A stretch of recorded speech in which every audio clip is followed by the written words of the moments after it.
नमस्कार। आज के वीडियो में शिक्षा विभाग के कार्मिकों को दूसरे ऑफिस या स्कूल में कार्य व्यवस्था, शिक्षण व्यवस्था, ट्रेनिंग, वर्कशॉप, चुनाव ड्यूटी या अन्य किसी भी कारण से लगाने के लिए शाला दर्पण पोर्टल से आदेश जनरेट करने की प्रक्रिया के बारे में बताया गया है।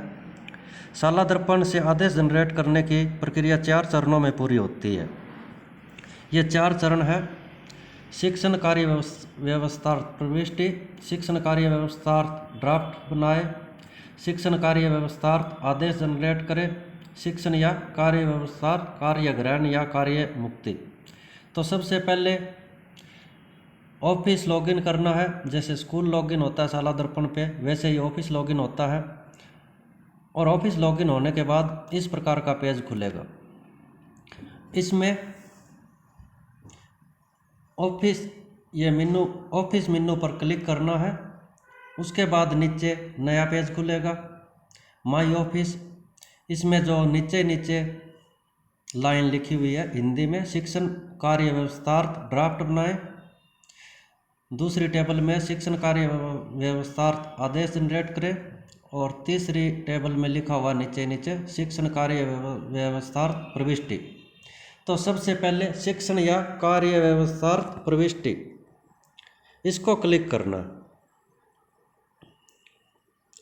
इसके लिए सबसे पहले हमें जिन शिक्षकों या कार्मिकों को किसी भी कार्य के लिए लगाया जाना है उसका चयन करना है। सूची अपने पास होनी चाहिए पहले से। और शाला दर्पण पर चयन करने के लिए ये बहुत सारे ऑप्शन है। पद या विषय द्वारा चयन कर सकते हैं, कार्मिक की NIC SDID द्वारा कर सकते हैं, कार्मिक की एम्प्लॉय ID द्वारा कर सकते हैं, विद्यालय के NIC SDID द्वारा, विद्यालय चयन द्वारा, संभाग ऑफिस, जिला ऑफिस, ब्लॉक ऑफिस, ये ऑप्शन है। इसलिए ये सबसे पहले कार्मिक की NIC SDID द्वारा चयन करके दिखाया गया है। विद्यालय के चयन विकल्प द्वारा इस प्रकार चयन कर सकते हैं। कार्यालय या संभाग, जिला या ब्लॉक चयन विकल्प द्वारा कार्यालय कार्मिक कार्य व्यवस्थार्थ हेतु चयन इस प्रकार कर सकते हैं। कार्य व्यवस्थार्थ हेतु कार्मिक खोजें, जैसे जिला ऑफिस के द्वारा इसमें चयन किया गया है। इसमें से जिसको सिलेक्ट करना है कर सकते हैं, लेकिन सबसे आसान रहेगा एम्प्लॉय ID के द्वारा, उसके द्वारा भी चयन कर सकते हैं।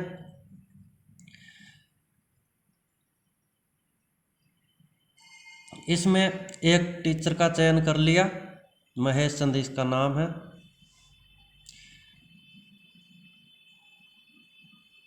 अब इसमें कार्य व्यवस्थार्थ हेतु कारण व अवधि का प्रविष्टि करनी है।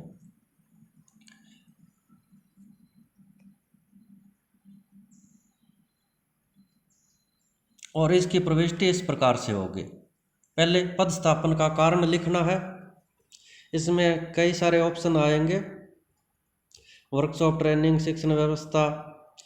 फिर विशेष विवरण यदि लागू हो तो लिख सकते हैं। कार्य व्यवस्थार्थ की अवधि कब से कब तक ये लिखनी है। फिर कार्य व्यवस्थार्थ की प्रक्रिया को प्रोसेस करें। प्रोसेस करने के बाद पहला चरण पूरा हो गया। दूसरा है शिक्षण या कार्य व्यवस्थार्थ ड्राफ्ट बनाए।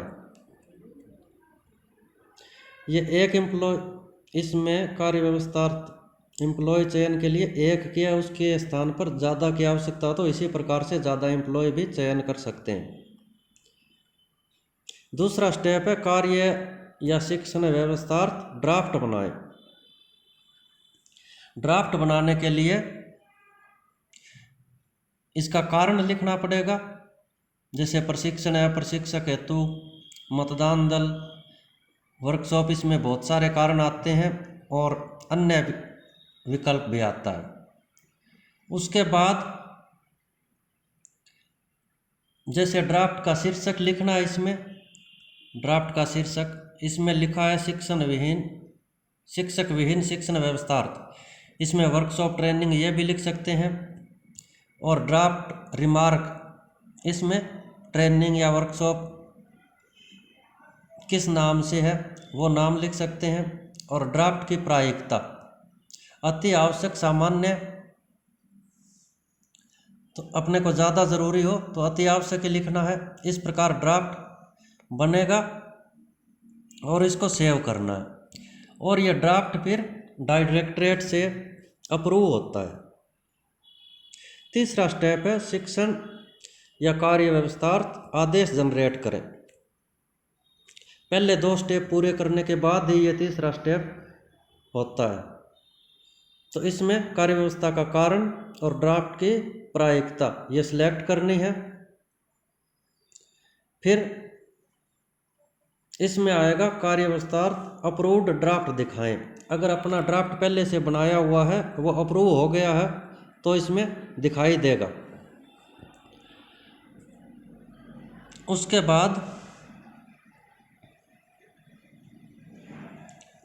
जिन जिन शिक्षकों का है उनका चयन करके ऑर्डर नंबर और ऑर्डर की दिनांक अपने को लगानी है, और फिर आगे प्रोसेस करना है। प्रोसेस करने के बाद आदेश आ जाएगा, इसको प्रिंट निकाल सकते हैं, और प्रिंट निकालने के बाद प्रतिलिपि जिसको भेजनी है उनको भी भेज सकते हैं। अप्रूव ऑर्डर हो गया, फिर आदेश प्रिंट कर सकते हैं।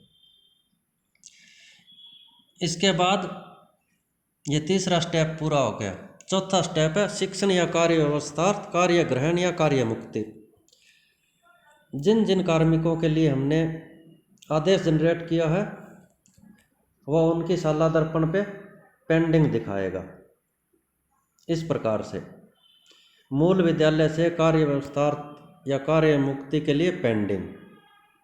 इनको कार्य मुक्त करने के लिए रिलीविंग डेट भरनी है, और फिर बिफोर नून या आफ्टर नून इनमें से एक सिलेक्ट करना है।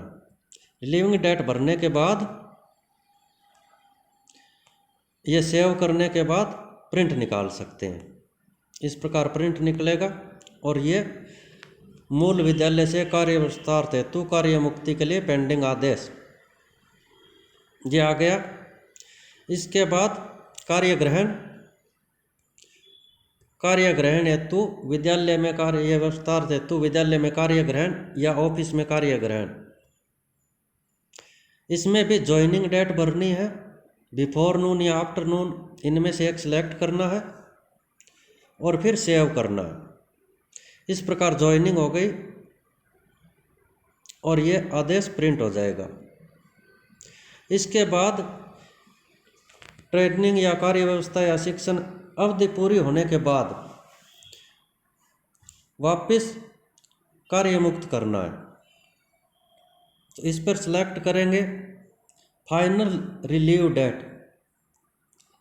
फाइनल रिलीव डेट ये अपने को भरनी है और रिलीविंग का टाइम है बिफोर नून या आफ्टर नून, ये सिलेक्ट करना है और फिर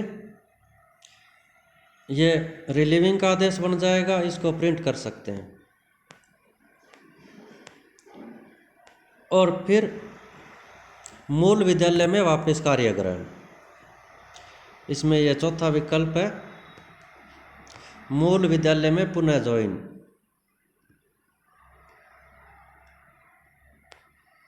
इसमें भी रीज्वाइन की डेट भरनी है और ज्वाइनिंग टाइम बिफोर नून या आफ्टर नून ये करना है और फिर सेव करना है। सेव करने के बाद प्रिंट निकल जाएगा।